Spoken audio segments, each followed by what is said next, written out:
In this video, we'll look closely at a richly observed drawing by African-American artist Charles White, Awaken from the Unknowing, made in 1961 during the Civil Rights Movement. Let's start with an activity that will help us practice observation, making a continuous line drawing based on this work of art. This type of drawing involves focusing on your subject while drawing without looking at your own sheet of paper. It's an exercise in being present, noticing details, connecting the hand to the eye, but not actually trying to copy the image. First, find a sheet of paper and something to draw with, and clear a space on your desk. You'll draw for 4 minutes. Begin by putting pencil to paper and identifying a specific line of White's drawing to start with. Remember, you will not lift your pencil or look at your own paper for the entire 4 minutes. As your eyes follow a line, let your hand follow. Take time to notice the details of White's work. Try to remain focused and attentive, allowing your pencil to keep moving in response to your eyes' exploration. Ready? Let's begin.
Now stop drawing and consider these two questions.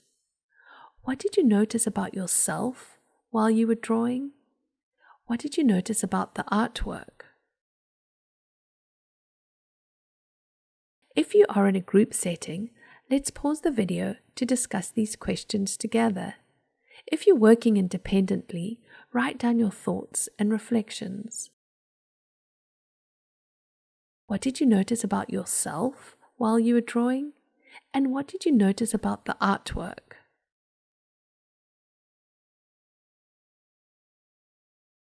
When I do this activity with groups in the galleries, we often notice how our drawings become visual records of concentration and thinking.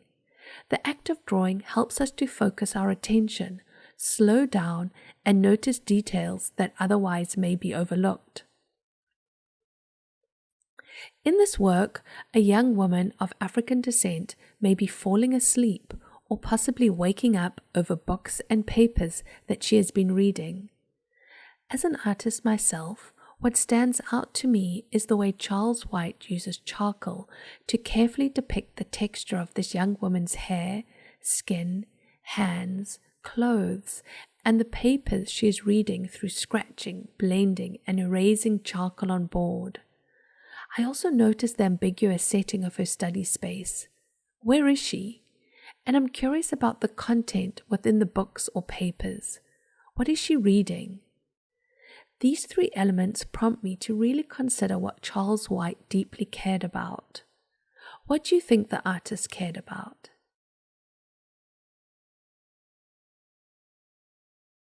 If you are in a group setting, let's pause the video to discuss this question together. If you're working independently, write down your thoughts and reflections. What do you think this artist cared about?